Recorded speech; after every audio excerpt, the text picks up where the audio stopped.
नमस्कार। मैं हूं संजय शर्मा। आप देख रहे हैं 4 PM न्यूज़ नेटवर्क। आज की वीडियो में बात करेंगे उस मुद्दे की जो इस समय हर मध्यम वर्गीय घर में, हर मिडिल क्लास घर में चाय की चाय पर चर्चा का विषय बना हुआ है। सड़क पर निकलिए, पेट्रोल पंप पर जाइए या किसी मैकेनिक की दुकान पर खड़े हो जाइए, हर जगह एक ही शिकायत सुनाई देती है। गाड़ी का माइलेज गिर रहा है, इंजन में दिक्कतें आ रही हैं और जेब पर बोझ लगातार बढ़ता जा रहा है। और इस पूरे बवाल के केंद्र में नाम आता है देश के सड़क परिवहन मंत्री नितिन गडकरी का, जिनकी वजह से एथेनॉल मिश्रित पेट्रोल यानी E20 पूरे देश में लागू किया गया।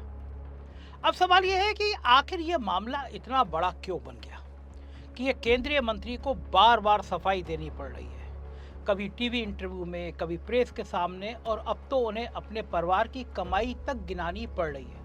चलिए इस पूरी कहानी को शुरू से समझते हैं। सबसे पहले बात करते हैं उस चीज की जिसने आम आदमी का सीधा सीधा वास्ता रहता है, उसकी गाड़ी।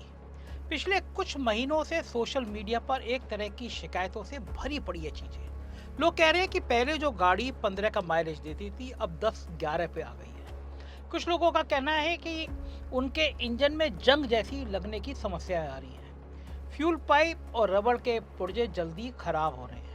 पुरानी गाड़ियां जो एथेनॉल के लिए डिजाइन ही नहीं हुई थी, उनके मालिक सबसे ज्यादा परेशान हैं। ये कोई एक दो लोगों की बात नहीं, बल्कि पूरे देश में मिडिल क्लास परिवारों की एक जैसी शिकायत है, जिनके लिए गाड़ी सिर्फ कोई शौक नहीं है बल्कि रोजी रोटी और रोजमर्रा की जरूरत है। अब इसके जवाब में नितिन गडकरी का रुख बड़ा दिलचस्प रहा है।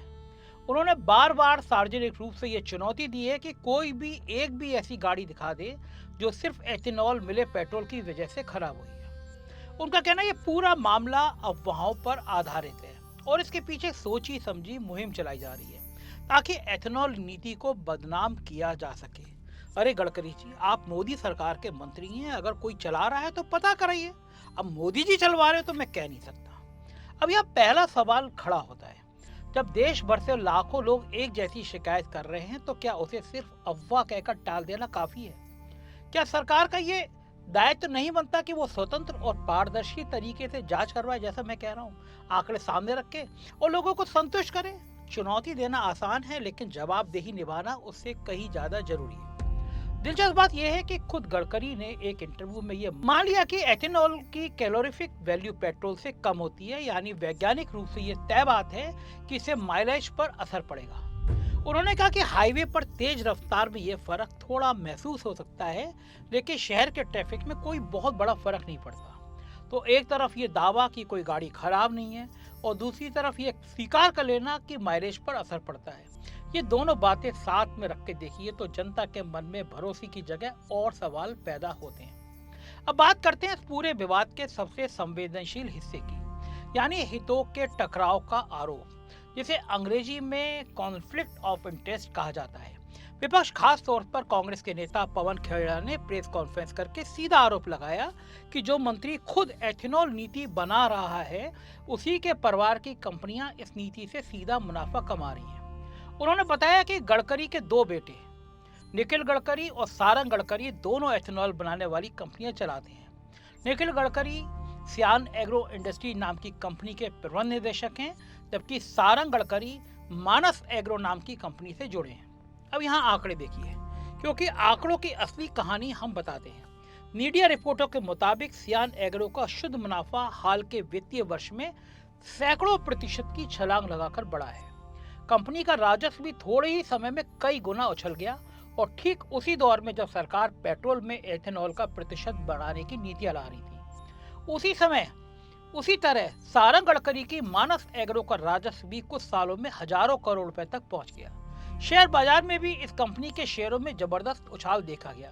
जब सरकार ने पेट्रोल में एथेनॉल की मात्रा को 85% तक बढ़ाने के प्रस्ताव पर विचार शुरू किया तो शेयर दौड़ गए। अब आप खुद सोचिए, ये सिर्फ इत्तेफाक है या कुछ और? एक तरफ देश का परिवहन मंत्री देश भर में ये नीति लागू करवा रहा है कि पेट्रोल में एथेनॉल मिलाना अनिवार्य हो, दूसरी तरफ उसी मंत्री के परिवार की कंपनियां उसी एथेनॉल के उत्पादन में मुनाफा कमा रही हैं। आम जनता के मन में यह सवाल उठना बिल्कुल स्वाभाविक है, क्या यह नीति देश के हित में बनाई गई या किसी और के हित में? अब बात करते हैं गडकरी के जवाब की, क्योंकि निष्पक्षता के लिए उनका पक्ष भी सुनना जरूरी है। गडकरी ने इन आरोपों को पूरी तरह से खारिज किया है। उन्होंने कहा कि एथेनॉल उत्पादन में उनकी अपनी हिस्सेदारी सिर्फ 0.07% है, यानी नगण्य के बराबर। उन्होंने ये भी कहा कि उनके परिवार का चीनी उद्योग एथेनॉल नीति लागू होने से बहुत पहले से चल रहा है, यानी यह कोई नई नीति के सहारे बनाया गया कारोबार नहीं है। उन्होंने यहाँ तक कह दिया कि उन पर खुद 1600 करोड़ रुपए का कर्जा है और इनके बेटे भी कोई बहुत ज्यादा नहीं कमाते हैं। उनका कहना है पूरा मामला उन्हें और उनके परिवार की बदनाम करने की सोची समझी राजनीतिक साजिश है। कर कौन रहा है साजिश? गडकरी जी। खैर इतना आसान नहीं है जितना आप समझाने की कोशिश कर रहे हैं। चलिए हम यहाँ पे इन दोनों पहलुओं को साथ रखकर देखते हैं। एक तरफ कंपनियों के आधिकारिक वित्तीय आंकड़े हैं जो सार्वजनिक रूप से उपलब्ध हैं और जिनसे मुनाफे में हुई भारी बढ़ोतरी साफ दिखती है। दूसरी तरफ मंत्री जी तर्क दे रहे हैं कि नीति से उन्हें व्यक्तिगत रूप से कोई फायदा नहीं होता क्योंकि उनकी सीधी हिस्सेदारी बहुत कम है। लेकिन यहाँ असली संवाद व्यक्तिगत हिस्सेदारी की नहीं, परिवार के हितों की है। जब बेटों की कंपनियां सीधे उसी सेक्टर में मुनाफा कमा रही हों जिसकी नीति पिता बना रहे हों, तो सिर्फ शेयर होल्डिंग का प्रतिशत दिखाकर मामले को खारिज करना जनता के लिए काफी नहीं है। पारदर्शिता की यहाँ पर बहुत ज्यादा मांग जायज लगती है। अब चलिए बात करते हैं उस दूसरे मोर्चे की जो सीधे आपकी और मेरी जेब से जुड़ा है, यानी महंगाई। एथेनॉल नीति का मकसद बताया गया था कि इससे देश का कच्चा तेल आयात कम होगा, विदेशी मुद्रा की बचत होगी और प्रदूषण भी घटेगा। सरकार का तर्क है कि भारत हर साल लाखों करोड़ रुपए का कच्चा तेल आयात करता है और एथेनॉल जैसे स्वदेशी विकल्प से ये बोझ कम किया जा सकता है। ये तर्क सुनने में अच्छा लगता है और कहीं ना कहीं इसमें दम भी है। समस्या तब शुरू होती है जब इसका असर आम आदमी की जेब पर उल्टा दिखने लगे। लोगों की शिकायत है कि माइलेज कम होने का सीधा मतलब है ज्यादा पेट्रोल खर्च करना, यानी हर महीने जेब से ज्यादा पैसा जाना। और अगर कोई शुद्ध पेट्रोल चाहे तो गडकरी जी खुद कह चुके हैं उसके लिए ज्यादा कीमतें चुकानी होंगी। यानी विकल्प यह है कि या तो सस्ता एथेनॉल मिश्रित पेट्रोल लीजिए जिससे माइलेज घटे और गाड़ी को लेकर चिंता बनी रहे, या फिर ज्यादा पैसे देकर शुद्ध पेट्रोल खरीदिए। दोनों ही सूरत में जेब पर बोझ पड़ता है, जिसे मिडिल क्लास परिवार की मासिक बजट पहले से ही महंगाई से जूझ रहा हो उसके लिए कोई राहत की बात नहीं है, बल्कि एक और बहुत बड़ा झटका है, बोझ है। और यहाँ पर सबसे बड़ी शिकायत आती है सरकार की चुप्पी और स्पष्टता की कमी को लेकर।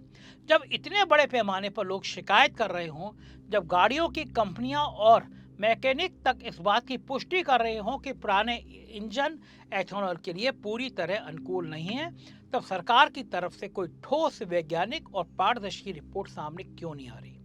कोई स्वतंत्र लैब टेस्ट, कोई विस्तृत डेटा, कोई ऐसा अध्ययन जिसमें बताया गया होगी कि किस तरह की गाड़ियों पर कितना असर पड़ता है और किन गाड़ियों के लिए एथेनॉल पूरी तरह सुरक्षित है, ये सब जनता के सामने खुलकर क्यों नहीं रखा गया?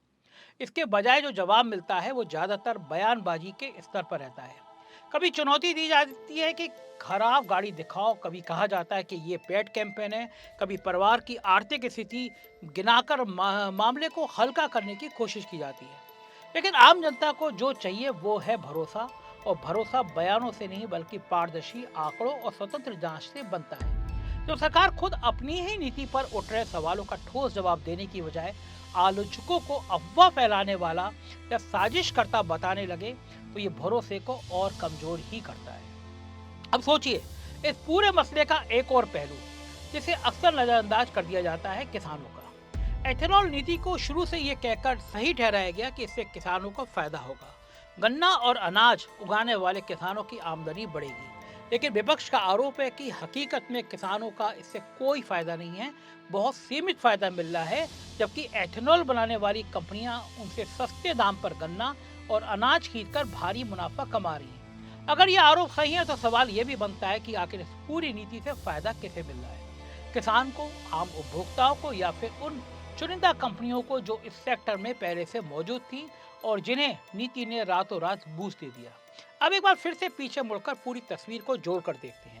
एक तरफ करोड़ों गाड़ी मालिक हैं जो अपनी शिकायत लेकर सोशल मीडिया मैकेनिक की दुकान पर भटक रहे हैं।